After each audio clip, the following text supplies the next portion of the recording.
Well, thanks. That was quite an interest. Is this on, actually? Yeah. So I could give Carlo a proper introduction, but there would be no time for him to speak if I did so. So I want to just note something, a note of appreciation. So it's been terrific to have Carlo here at Western, and there are so many reasons why, but one of them is that he has a deep appreciation for philosophy and how physics and philosophy can interact with each other productively. And this is captured beautifully in a paper from a few years ago called Physics Needs Philosophy and Philosophy Needs Physics. So there's so many things Carlo has written that you should read, but for the philosophers, it's terrific to have somebody with that much insight give us inspiration for what we do and what we can contribute. So I'm thankful to Carlo for so many things, but go read that paper if you haven't already. And now we get to hear from him about the two ways in which causation is rooted into thermodynamics. Thank you, Chris. Now we're going to disprove that, showing total misunderstanding. It's a missive from the future, from September 2025. Sorry? This is a missive from the future, from September 2025. Oh, yeah, but it's about the direction of time. Thank you. All right, yeah.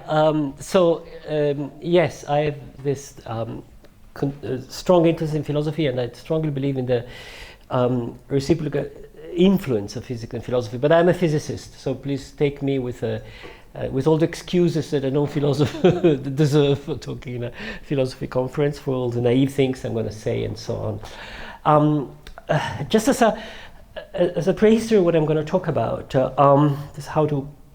I have to come here. There are three streams in this talk. You'll see how they get articulated to one another.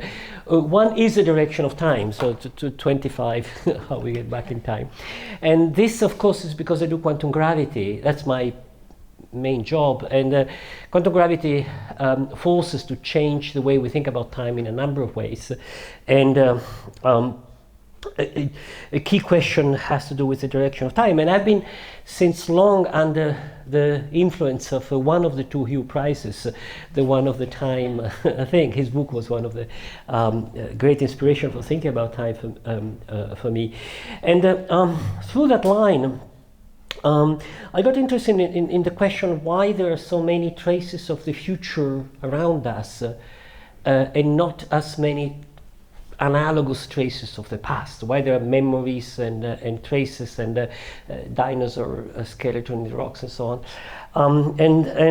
I came out with a sort of an attempt to modeling how traces form thermodynamically and to root the fact that there are so many traces to the fact that there is a thermodynamic arrow of time. And then from there, sort of almost naturally I jumped to the question of causation, time-oriented causation, because there are a lot in common between traces and time-oriented causation. The effect is a trace of the cause or whatever, so there's a lot sort of overlap. Then I got strongly curious about causation, and then I went through all the complicated things which are in the literature about causation, and I got totally confused and blah blah. And then I met the other Hugh Prize, the pragmatist one, from which I got what, for me as a physicist, was a fabulous insight into understanding what is causation, how to think about causation. And that's what I'm talking about. And the actual technical paper is this one, is 23, so this is in the past, in fact, this is not in the future. It's under strong sort of Pricean influence. A lot of people have influence on me. I mean, with Wayne, we've been discussing related issues continuously all these years here in London. Jenan has been a constant bouncing ideas here. I probably have stolen some of his ideas. And Pascal, who is talking about causation tomorrow from a different size, has also been influential on me. So what I'm going to do is to sort of tell the story of how a sort of pragmatist, in a simple way, which I'm going to say, way of thinking has had for me as a physicist a profoundly clarificatory has been helpful enormously to clarify what goes on when we talk about causation in science. But also add at the end, and that will be the second part, which is much shorter, a sort of yes, but with some caveats. Don't take it too seriously. This is not meant to be a criticism on pragmatism. Again, I'm not a philosopher. I'm a physicist. But it's sort of a warning of what seems to me, from the point of view of scientists, the risk of overdoing, starting from the perspective of the embedded agent and so on and so forth. And you'll see why I think is relevant. So first of all, I take pragmatism here, again, not as a philosophy in the most large sense, just the idea that the understanding that knowing the world is inseparable from agency within it, and this is the same William James quote that you Price had. In fact, I think I got it from a paper of yours as a slogan for this way of thinking. The trail of human serpent is thus over everything. We do understand something about the way we describe the world if we ask why we are come out with this way of thinking, rather than just simply asking how is the world made of. So that's the question I'm addressing, specific. I'm going to discuss this question, whether causation is a feature of the world itself or a manifestation of user perspective. And you will see that is a I don't think this has been said enough. It's a subtle back and forth between the two. The answer, one of the two, it's always missing a point, it seems to me. And that's what I'm going. And once again, the real question that's been haunting me, it's what makes past different from future. So that's behind, that's what goes on and on. All right. So part one, the power of clarification of pragmatism perspective. Part two, a caveat. So what I'm talking about, cause, this is needed. We use cause in zillions of different meanings. And we get confused if we think that when we use cause, we always mean the same thing. These different meanings are sort of family similarity between them, but they're different. Famously, Aristotle separates 4 different meanings of the use of cause. Buddhist philosophy 6. Here, I'm referring to time-oriented causation. When there is a particular relation which is definitely asymmetric, the stone that falls in the pond causes a ripple. Nobody would say that the ripples cause the stone having fell in the water. And it's time-oriented.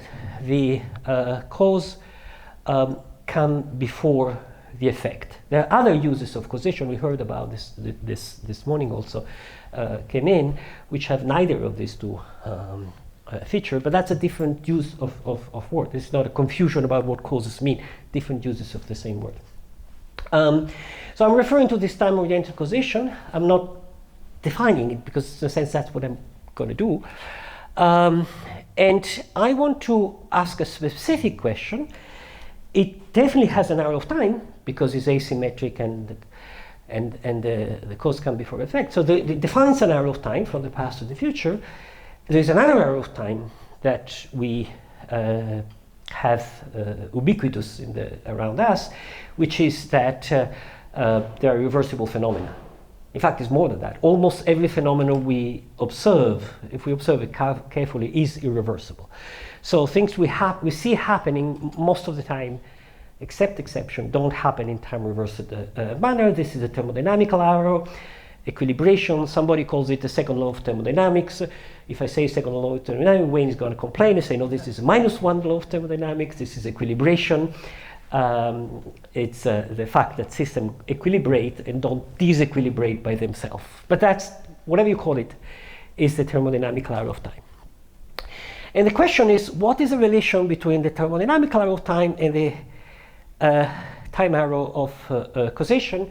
And what I'm going to say is that there's definitely a relation. It's subtle, and more importantly, it's multifaceted. It's not just one, it's 2 relations. That's what I'm going to add. Now, I'm not going through all the situating all that with various people, but I want to talk about the relation with David Lewis because I think that's one way of pinpointing exactly what is my own technical little contribution to this story. David Lewis has his own way of thinking that's not necessarily mine at all, but he talks about the time asymmetry, and in fact he talks about the time asymmetry is plural, all the arrows of time, and he traces all of them to what he calls the asymmetry of counterfactual dependence, and then argues that this asymmetry, what he calls counterfactual dependence, depends on a contingent de facto matter that happens to hold in our actual world. Okay, and without entering in the need of thinking in terms of counterfactual or else, I think he's deadly right. Okay, and I'm going to say why he's deadly right. In his paper, this paper there, he closes saying, I regret that I do not know how to connect all these asymmetries, that we are all related to counterfactual dependence, to the famous asymmetry of entropy.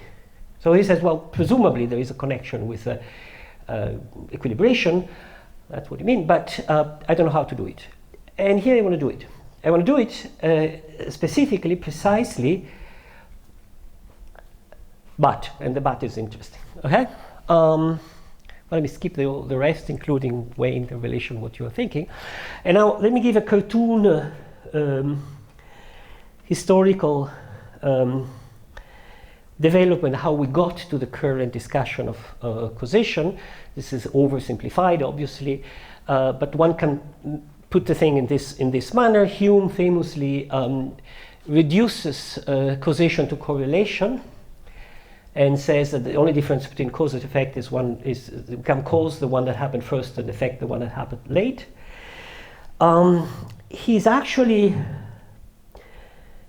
doing better because he doesn't exactly say so. He says that causation is what our mind gets from the existence of correlation and then the habit, and then that's why we expect things to happen. I'll come back to that. And Russell famously, in this paper, argued that the notion of causation is going to disappear from the vocabulary of science because it's just a folk notion. There is no causation in the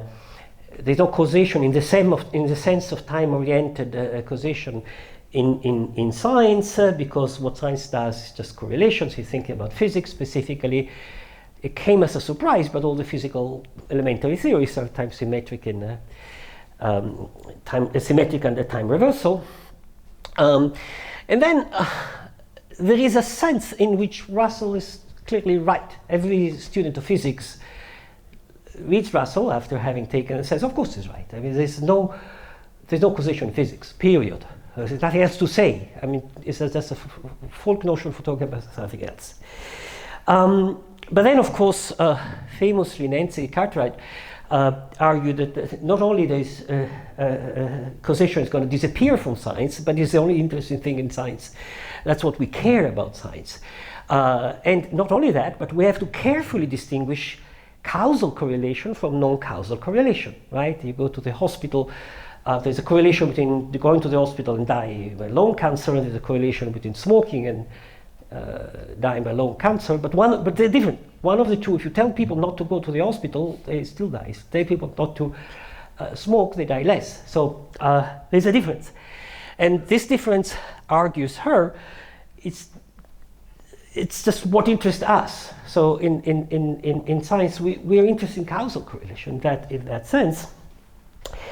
And she's deadly right, of course. And then she continues saying this is an argument for disunity of science, for the fact that, let me put it in a naive way, there is more in the universe than just fundamental physics. There is something, and I think she's deadly wrong here in some sense, in the disunity that she's arguing for in her language.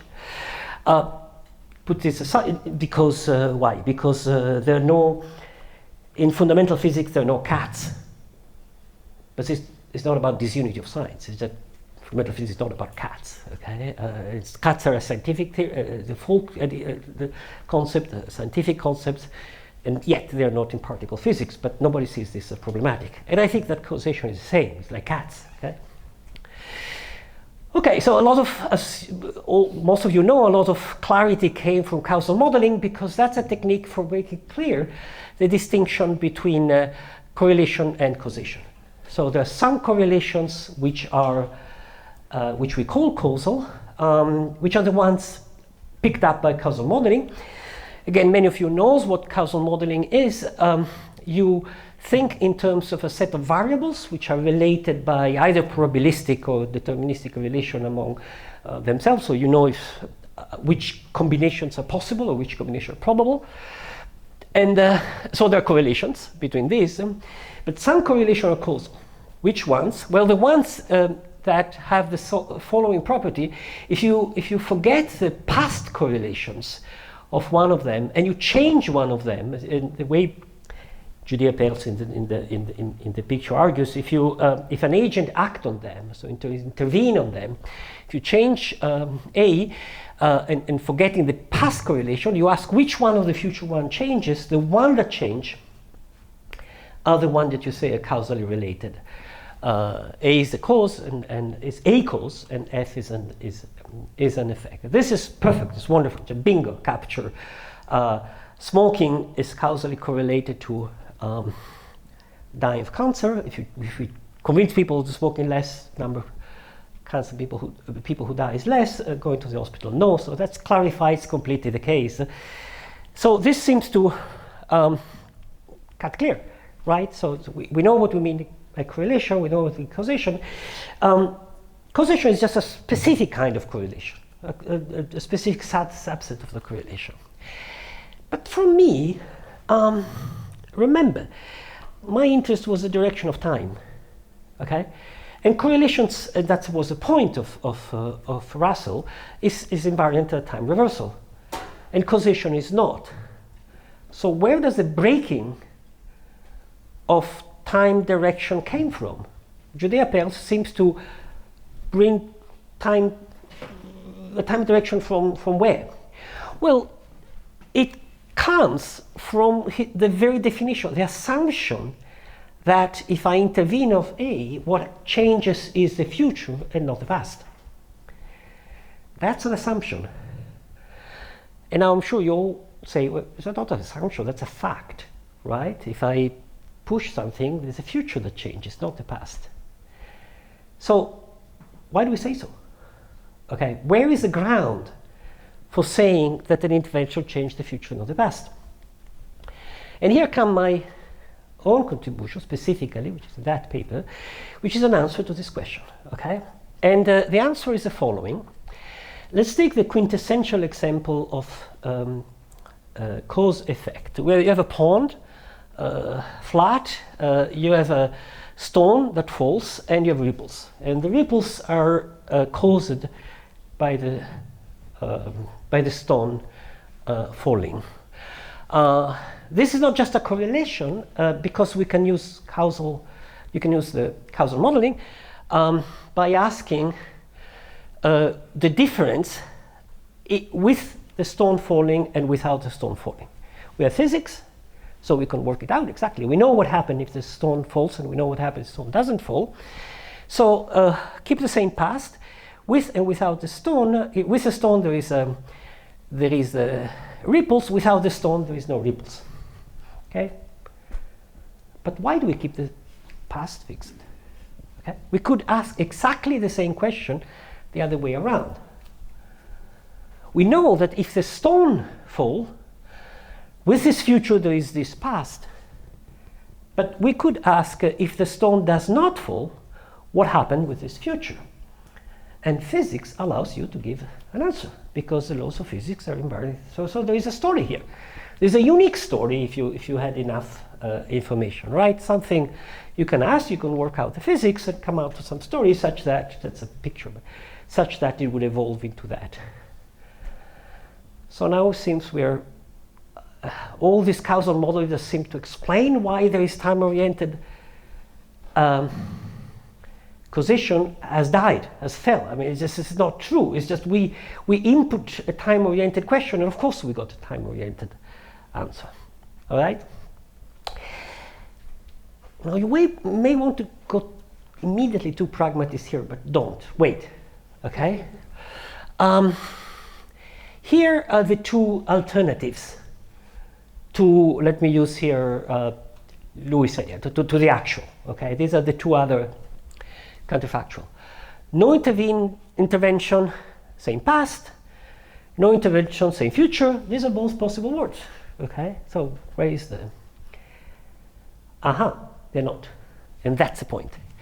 They are not because if you look, this is compatible with the microphysics, and this is also compatible with the microphysics by necessity, because I derived it with the microphysics. But this is compatible with equilibration, this is not. This is compatible with a decent path. We know that these things happen in the world. We know that there are flat things, fall, stalling, and ripples. But we have never seen in the world sort of ripples coming in and then going back into ripples. So this story doesn't happen in our world. Okay? In Lewis' term, this one is closer to actuality than this one. Okay? Not because this one violates mechanics, but it violates the equilibration principle, the past hypothesis. Okay? So it's a past hypothesis, or the equilibration. The time arrow of given by the entropy gradient that makes one of the two options of the Lewis counterfactuals, in terms of which we actually define causation, irrelevant, implausible, not part of our way of thinking. And that completely clarifies in which sense causation is grounded into the thermodynamical arrow. So Lewis was dead right. There is a connection thermodynamic right. Here it is. Except, let me skip this, because in the paper I actually work out all the thermodynamical model, what happens in memory, what happens in causation. You can do things precisely, but that's not interesting. Now, if I stop here, it's not really comprehensible, because from this perspective, what is causation? It's a sort of, in terms of the basic correlation of the world, is a sort of very baroque definition of a subset of correlation. I mean, why the hell anybody should care about that? It's just a nonsensical story about possible alternative words, okay? It's completely incomprehensible unless, and that's where pragmatist thinking can be useful, unless we ask the right question, I would say, not the wrong question, and it really comes from reading you. The interesting question is not what causal correlations are, but why we think in causal terms. What is it that makes up thinking causal? What is it that makes up going to those picking up those particular correlation as significant? And of course we have all sorts of hints about that. Hume is not so in terms of correlation, but effect in our mind so that we can decide. Cartridge talks about we do want to intervene and do thing, and so on. So we are deliberating agents. And let me make a small parenthesis here. From the point of view of physicists, no magic here. Take my computer, have him playing chess. There is a perfectly deterministic program that plays chess, that the way it works, it input my move, study all possible alternative evolution. If I move this is going to happen. If I move the computer. If I move this is going to happen. So consider alternative futures and picks up the one that maximizes what the computer is instructed to do. So the computer is deliberating, but it's a deterministic thing. So there's no contradiction whatsoever between having a deliberating agent in this sense and determinism. So no magic, no coming outside of even classical physics, if you want. But a computer that, in quote, think in these terms, is considering alternative futures, and more precisely is considering what happens, how alternative future would be if it does this or does that, okay? And therefore, of course, it needs the causal thinking. It's exactly, because it is a deliberating agent, hang about this very peculiar, funny Baroque set of correlations, which are causal correlation. So the interesting question isn't what causation is, but rather why do we think and talk in causal terms? You trace back this key intuition to Ramsey. We do not understand causation, but actually which complicated patterns of tapestry of nature we happen to call causation, but we do understand what is causation by understanding how those patterns are relevant to us, which is to say by understanding what is causal thinking. And this, as I receive it as a physicist, in a sense is very foreigner to my naturalistic thinking. I'm outside reality and I just look what happens, but clearly is what I need to understand what are causal relation, right? So in that sense, I need this pragmatist attitude input for understanding.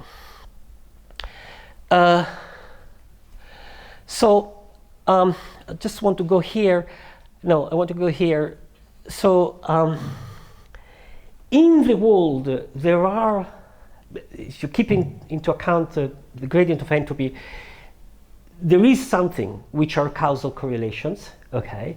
But you don't understand why they're salient or relevant at all unless you refer it to the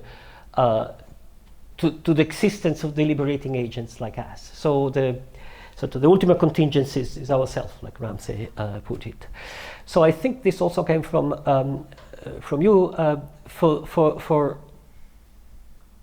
the first, the second, I'll switch it here.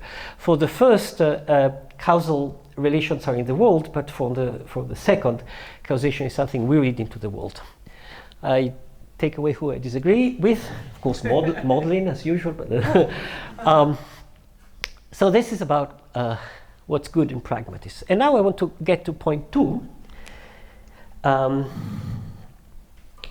which will be shorter, and add a caveat, okay? As a scientist, if I stop here, I'm missing something. And remember, my overall questioning is about the direction of time, right? So at this point, it seems that this picking up causation and causal relation is very much grounded into the specific behavior of me as or us as deliberating agents, and I can say, aha, I've got it. But the naturalist in me doesn't want to stop here and says, well, why do we have this interest? How come we are deliberating agents interesting in actions that have an effect in the future? So causation is it's a perspective we from our standpoint of deliberating bring into the world. I buy it completely, 100%, because of what I said before. But yet, how can we do so? What is it that orients us? We are time-oriented. There's no doubt we're time-oriented. So if I stop here and say, okay, I understand where the time orientation of causation come from us. We are time-oriented. I've got it. But I'm a naturalist. Us, for me, is also a physical system. So what are we? What time orients us? And the answer is very simple. In reality, this is not complicated at all. We are also physical systems, and any even super approximate modeling that we do ourselves, we're dramatically time-oriented. We're a process, and this process is dramatically dissipative. Our thinking is dissipative, our acting is dissipative. The way we understand itself is as irreversible processes, which are allowed by the fact, in fact, which happens as processes ourselves, because of the second law of thermodynamics, so because of equilibration. We are irreversible processes and therefore time-oriented. And no doubt that the time orientation of us colors everything else. So the time orientation, the trail of a serpent that colors our understanding of the world is rooted in our own functioning, but our own functioning itself is time-oriented, not by God creating us time-oriented, well, maybe he did, she or he, whatever did, but by us being inserted in a world which is time-oriented by thermodynamic. And of course, this is about current attempts to model the brain as a predictive machine, so exactly as a deliberating agent. The brain constantly predicts the future and act according to calculation of this predictor. So this is exactly a deliberating thing. But the way this happens is time-oriented. And I want to put it strongly. Our thinking is a dissipative time-oriented process. And this is why it's so hard for us to think of the world not in time-oriented manner. This morning, you thought, what about a world which is in equilibrium? Now, suppose Boltzmann was right, and in the future the universe gets to equilibrium. So when it's equilibrium, there are no irreversible processes anymore, because anything can happen in one direction, can happen in the other direction. So you may think, if nothing in the phenomenology distinguishes the past from the future, but if I was there, okay, I'm still looking at this fluctuating equilibrium thing, there's still time that passes, isn't it? Yeah, but if you were there and thinking, it meant that you were out of equilibrium, because otherwise you wouldn't be thinking. Okay? If you were in equilibrium as well, you could not have memories, because memories require dissipation. You cannot think about reason, because that requires dissipation. So not only there would be, in a full equilibrium situation, no preferred direction of time, but only there could be no agent that think in a time-oriented manner. So the time direction, it's ultimately rooted into the all directional time, ultimately rooted into the thermodynamical arrow, which is perspectival, contingent, but contingent to the fact that we live in a universe with a time arrow. Even if our intuition make it so hard to think of the universe not in a time-oriented. So the point I'm making here is that unless we make one more step after having, in this particular case, after having understood the rooting of our causal reading of the world into ourselves, we have not yet done about the connection with the thermodynamic arrow of time, unless we take a sort of a further naturalistic step and think about how come we did that. Now this is so this is the conclusion of the argument. The causation is rooted into thermodynamics in two ways, which are sort of independent. On one way, yes, there is a thermodynamic arrow there, and this is what underpins the possibility of the two different counterfactual, one way more closer to actuality than the other, and the other is us being oriented, being a thermodynamic oriented phenomenon, and therefore needing a certain way of reading out things into the world. Now, why I said there is a risk of taking pragmatists too naively, what I actually have in mind here, which I've been clashing against, it's mostly a operational approach to physics, which is becoming very fashionable today, and with which I'm often struggling. In foundational thermodynamics, is very much used. I mean, physics is operation, so you have to think that there is somebody a scientist in a laboratory and she's preparing and measuring. She's first preparing, doing that, and then waiting 10 minutes to 1 second and then measuring. Okay, and therefore there is an a priori direction of time. That's clearly wrong, right? Because you have assumed things which are true for us and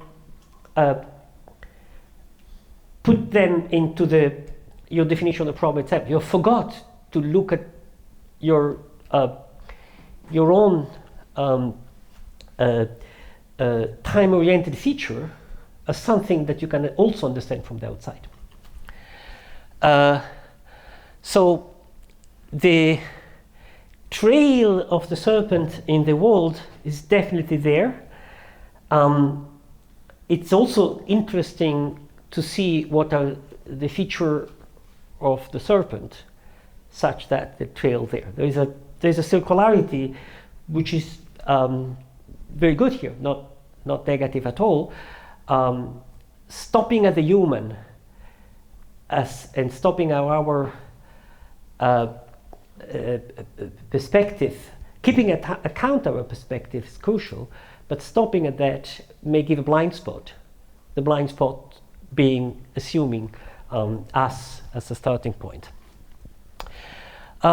This is a sort of summary of what causation is. This is my penultimate. So basic laws of universe do not determine the direction of time, but the actual history in which we are has a direction of time, of course, at least read in terms of the macroscopic variable, contain traces of the past. We are thermodynamically oriented by that, so we utilize the traces to determine our behavior and thinking and intervening of nature, and therefore we think in causal terms. That's exactly what we need to exist. And so Cartridge was wrong, and this again I think is a citation from you, could be. We get the distinction between causation and correlation, not as Nancy Cartridge was suggesting, because we had to add something sort of to the metaphysics of the universe, but we have to take away the thing. We have to look at the correlation from the particular perspective of a deliberating agent, and that's what does the work of picking up the causal thinking. So that's my conclusion. Pragmatic thinking at the foundation of science brings extremely powerful clarification, and for me that's exactly what happened. I mean, this is when I came invited to this conference, I said, great, I just published this paper. This is exactly what has happened to me. I mean, thinking of the perspective of the deliberating agent, it would clarify what is going on. At the same time, you should this should be handled with care. From the perspective of a physicist's interest in the physical aspect of the world, the human being is just a system like the others. It's not particularly strange. So everything I reduce to the human being, then I would also like to reduce what are the conditions, what are the physical aspect of the human being, such that the human being start thinking that way. There's not a criticism, just so keep in mind the agent, but always remember to try also to understand the agent. Stop here.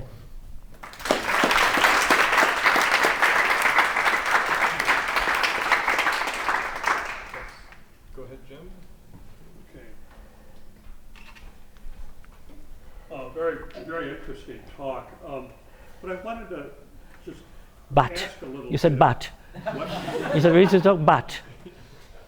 You said very interesting talk, comma, but. But it wasn't a but that was kind of. I'm joking. I'm joking. I guess philosophers always do that. Sorry. I guess this is a question about how central or fundamental the second law is in our sense of causal direction. And I'm thinking here of some recent work that's been done in the causal modeling literature on causal direction and inference to causal direction. And there are a bunch of interesting results here that basically rely on sort of anti-tuning intuitions or intuitions about improbable coincidences. So for example, if you have two correlated variables, and you know somehow that the relationship between them is linear, and they both have so-called air terms attached to them, and the distributions are non-Gaussian, you can show that if you fit a linear relationship in one direction, you'll get the air term and the independent variable uncorrelated. You fit it in the other direction, you're going to get the air term and the independent variable correlated. Then there's this intuition that it's preferable to have, for the direction, it's preferable to refer to the direction is in the way that the independent variable and the air term are uncorrelated. And the intuition is, it would be, if the air term and the independent variable are really causally independent, then you just wouldn't expect them to be correlated. And then there are more complicated algorithms too that rely on ideas about not having the dynamics being too precisely tuned to your assumptions about initial conditions. If the initial conditions are independent in a certain sense from the dynamics in one direction, then that's not going to hold in the other direction. So what I'm wondering here is whether there's a kind of more general theme about, just not tolerating certain kinds of coincidences or tuning and so on in the way in which we think about the world, which is really central to causal reasoning. And of course, you can kind of fold the second law into this because it's basically telling you that what we would ordinarily think of as highly improbable coincidences, like waves converging from the edge of the pond, are not going to occur. So I wonder to what extent the second law is like the fundament of everything else, or whether it's just a special case of this more anti-coincidence thing. Yeah. So let me ask a brief in three points. First, I'm very interested in if you can point me out to this literature if I don't know it. Sure. Thank you. Second, more specifically, Wayne has been and is arguing now that instead of thinking in terms of pass law entropy, or in terms of gradient of entropy, or in terms of equilibration, you could think perhaps more generally in terms of sort of uncorrelation in the future, uncorrelation in the past, which seems very much to. So I'm completely open to the idea that this thing we call past hypothesis, gradient of entropy, equilibration direction, could be presented, generalized in some wider manner. Okay, so completely with you. In fact, I'm going back and forth with Wayne on something very similar to that. Third point. Yes, but. No, I have but. John Stark used to say, everything before the but is bullshit. Yes, but. In those cases, my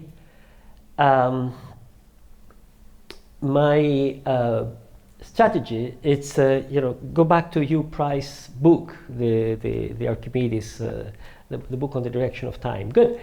So let's analyze this situation from a non-time oriented perspective to start from. And you don't get anything unless you put something time oriented at some point. You don't get something time oriented later on. So I've heard zillions of attempts to get a time oriented something from something not time oriented. It doesn't work. Something has to say, this is so and so so. Don't talk about entropy, don't talk about equilibration, talk about something else, correlation. But something has to come in and say, this is so in one direction of time and not in the other direction of time. And whatever way you formulate it, it happened to be true in our world. Okay, but not in a generic world described by the elementary law of physics. So it's a property, if you want, of the subset of universes which not only obey the laws of physics, but also have some other time orientation property, which you can present a number of ways. So it wouldn't change at the end of the day the story. It would just make it more clear, perhaps, add a better way of thinking about what is the arrow of time, but there's still a, if you want to say my ultimate opinion, mysterious fact that we live in a universe which is not at all a generic universe among all the universes that satisfy the equation of motion, including quantum mechanics, quantum field theory, general relativity, quantum gravity, whatever you want.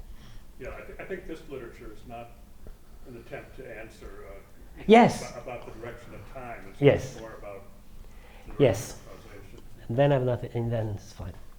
Hugh.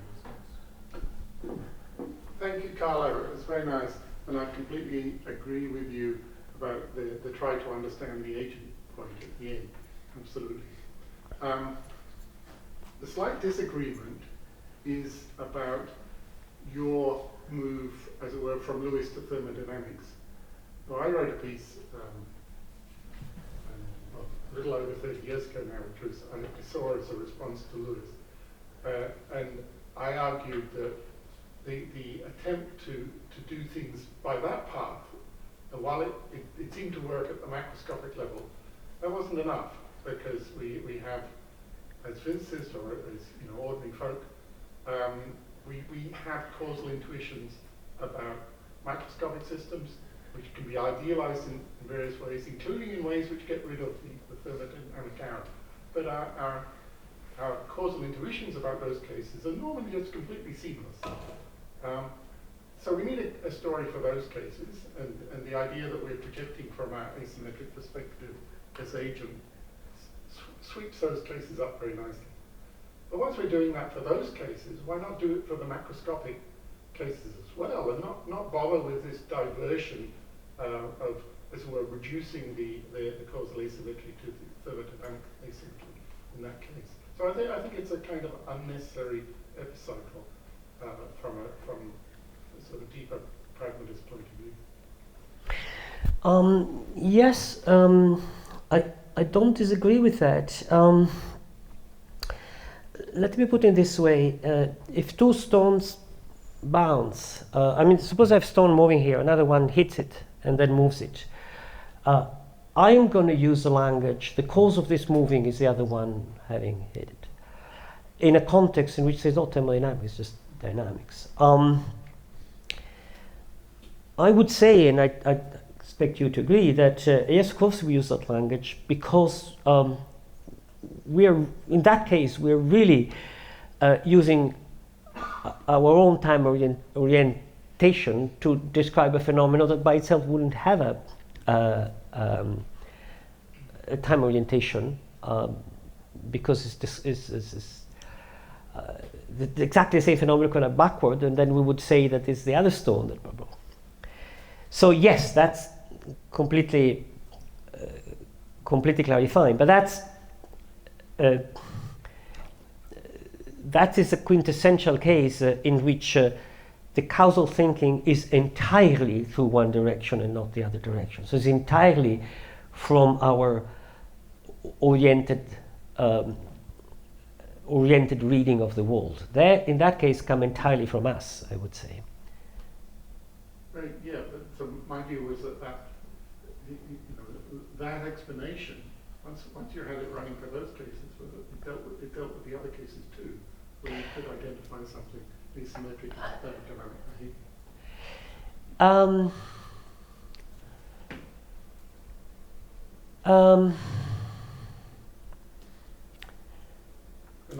Maybe I would disagree here. Maybe I would disagree here. There are artificial cases in which you allow agents to intervene from the future in some sense. So somewhere I have the example of... No, maybe I would disagree here. Namely, so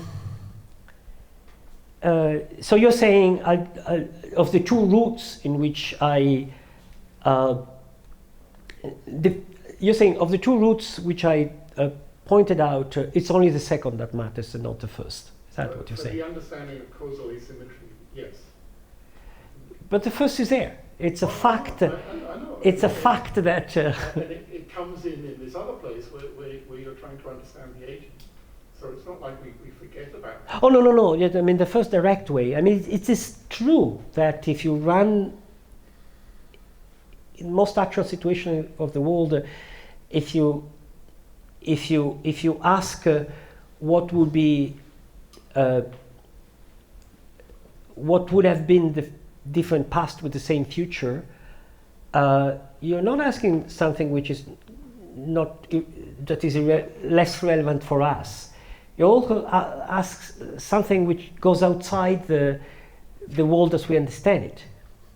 It's a fact. Okay. Oh, well, let's. The question is irrelevant, so you're saying that's irrelevant. This gets into a very messy discussion, and some of which occurs in the context of the more explicit attempts to reduce the direction of causation to thermodynamics by people like Causation. And also, when I say thermodynamics, it's a very loose sense, of course, here. It's not specifically thermodynamics, because that's much larger context in which you have equilibration in some sense. Yeah, microphone. Thank you for the nice talk. So I think I, broadly speaking, agree with especially the last point about trying to understand the agent. I'm wondering, though, so the example you gave is where you have a physical theory of the agent. Is that necessary? So the example I have in mind is, let's say, Helmholtz. Is what? Helmholtz. Right? Yeah. So it is as he's investigating physical geometry, he's trying to understand the physiology of the agent. And so would that also, would that kind of, like, the idea of just giving some kind of scientific theory of the agent, is that sufficient, or must it be a physical theory of the agent? Oh, no, that's sufficient. I'm not saying everything should be reduced to physics at all. I'm saying, depending on what you want to understand. If you want to understand the phenomenon A, and then you say, oh, humans have the phenomenon A, so I've understood it. You haven't yet understood the phenomenon A, because why humans have the phenomenon A. But if you want to understand color, and you just study the eyes, that's it. You have understood it. There's nothing else to add. You don't. In that case, sort of physiology is good enough. You don't need physics.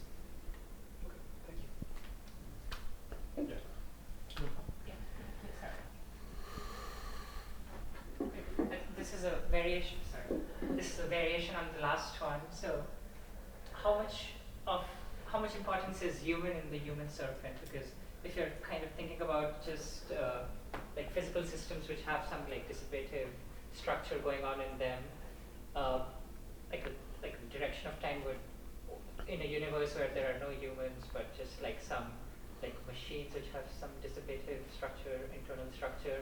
So there's a thermodynamic arrow of time in that universe as well. And are you open to that kind of? Yes, completely. Yes, completely. I think it's a very good question. Also, this comes a lot in discussion with interpretation of quantum mechanics. We talk about the human, we talk about observer, we talk about the person who measures, the term who observe. I think it's very useful to ask ourselves what you need here about the observer for doing the job that blah blah blah. Sometimes you need much less than humans, okay? And that's one. Think about Judea Pearls. You need the notion of agent. Okay, the notion of agent and intervention, it's obviously historically motivated, come in and relevant and salient for us because we act. Okay, but once you have it, I describe the craters of the moon using Judea Pearls, and I say that a meteorite falling on the moon is a cause of the craters. And why? Because I have the physics of the crater, something coming out and something, if it wouldn't have whatever, if it didn't fall, there wouldn't be, of course I'm interested in this way of thinking for a personal history, but this is completely, that notion of agent in that particular sense, can be anything. And in other contexts, the useful notion of agent can be just, I mean, I made the example of a computer chess that decide that's a deliberating thing without being human. So I don't think there is anything special about humans unless we are interested in what makes humans special. And then there are things that depend on the fact that humans are special. I mean, if we have a linguistic description of the world, that's, as far as we know, is very characteristic to us. So that's have to. So there's no jump here, I would say. And I think it's an open question. Which part of our, we are a very special physical system. Which part of us is the one that is such that we read the world in that way? This is a follow-up to Jim's remark. So I'm very sympathetic, Jim, to what you said, that what Carlo argued is that in certain cases you can start with the tendency of things to equilibrate. So with he's calling the thermodynamic arrow and argue for a time-directed causal arrow. But we should ask, well, why should we expect things to equilibrate? And one way of thinking about that is, as he was saying, take a time-symmetric probabilistic postulate and just put it up on a state so far back that you don't want to go further back because you get equilibration in both directions from that.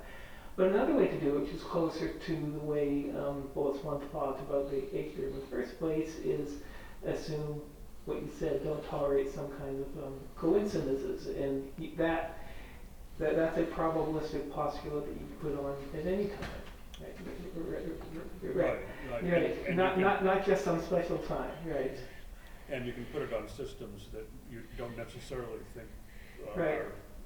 There may be no obvious notion of entropy and so on. Right. Time with respect to. Yeah, and so for a while I was toying with the idea of arguing, well, that is the more fundamental thing. Right? And I never did publish this, and I've actually changed my view because I realized what I was asking was which grounds which. And this is, there are very few reliable maxims in philosophy. This is for other grad students, but one that's very close to is once you start talking about grounding, you're either on thin ice or you've fallen through. And so I actually don't think these two things need to fall in a more fundamental I actually agree with you on that. And so one of these days, I'm actually going to write that up and publish it. I think that it's like that. We have these two things. We can go from one to the other, and they don't actually stand in a more fundamental relation. And who's going to object? Well, I want to see if Carlo. Maybe a comment of physicist. I've been thinking a lot of that, so reacting to various things that Wayne has written, and the little comment about that is that if you think in terms of thermodynamics, the past hypothesis is the idea that entropy was low in the past. But what we really mean when we say that entropy was low in the past is that it's not that certain macroscopic variables are such that entropy is a function of those because entropy was what it was in the past. What we really mean, if we think entropy in a Boltzmann sense, so we can associate entropy to microsystems, is that the microsystem, when those macroscopic variables had that value, is generic. So there are no correlations in the microsystem beside those that you can infer from the microscopic variable. So that's actually, the past hypothesis is not, in the Boltzmannian language, is not entropy was low in the past. So that was the temperature, that was the pressure, blah, blah. The past hypothesis is, the past there was these variables and the microstate had no other correlations, which is what you're pointing to. So the two are connected in some ways, and I fully with you that if you start thinking which one grounds the other, you're asking nonsense question, perhaps. So I think he wants to jump in, and we have another question. Go ahead. I think there's a trap here in trying to rely on these principles of no surprising correlations, or the principle about the microstate being random at the beginning. Because with any of those principles, you can ask, well, why doesn't it hold in both directions? So Oh, yeah, sure. Why can't we assume, as it were, looking at a system going backwards, that there are no correlations between what now seem to be the incoming components of it? Yeah, The only place you can answer that question, in my view, is in terms of elementary parts. So it just comes back to that at the end, if what you're interested in is explaining time essentially. Yeah, no, absolutely. But that was my third comment to what you said before. I mean, you can go there, but you haven't then, take a time neutral perspective, and you're still making a choice about time direction in what you put. Even if you do that, you're not going over this. So that's why I said that the kind of stuff I was talking about, I think It's not about the direction of time. It assumes the direction of time. It assumes the time direction rather than. Yeah. So it doesn't deal with the. Yeah. So I think we're all the same. Go ahead if you had something to add. Okay. Yeah, I want to make it very clear that I was using that as an explicitly time-oriented assumption that coincidence. There's certain sort of coincidences which are cry out for explanation if they don't have a cause in the past. I honestly think that the notion of explanation is itself time asymmetric, but we can talk about that. Okay, Tushar. Thanks so much for the beautiful talk, Carlo. I know philosophers generally say things like, this is a clarificatory question, and then end up. But in my case, this is not false modesty. I think I don't think I've fully followed one aspect of what you were trying to do with trying to understand the pragmatist work being done by understanding the agent as a physical system. So it seems to me that the understanding of an agent as a physical system, as a thermodynamic system, doesn't really say anything about what makes causal talk, and in particular the correctness of the asymmetry of causal ascriptions, correct, right? That's an evaluative claim, that's a normative claim, right? And I thought you were going to say something along the lines of Hume's subject naturalism when telling a story about sort of agents within the world, but this story seems like it's giving a kind of descriptive story of agents within the world with respect to why they might, what sorts of mechanisms might be present in time in the appropriate sort of low entropy in the past sorts of worlds. But it seems like the normative claim about the appropriateness of asymmetric causal talk, that's not going to be answered by any descriptive story on pain of sort of naturalistic fallacy kinds of grounds. So I just want to understand how the understanding of the agent as you've set it up over here, or rather if that was even the game in the first place, right? I might have just misunderstood that kind of justification. But at some point you did talk about causal talk and agents engaging in causal talk. And that strikes, as I said, that strikes me as a normative claim. And so then the descriptive story on its own doesn't seem like it's going to be enough to give you what you want. I'm not sure I'm able to answer in full. I was very fast in that part.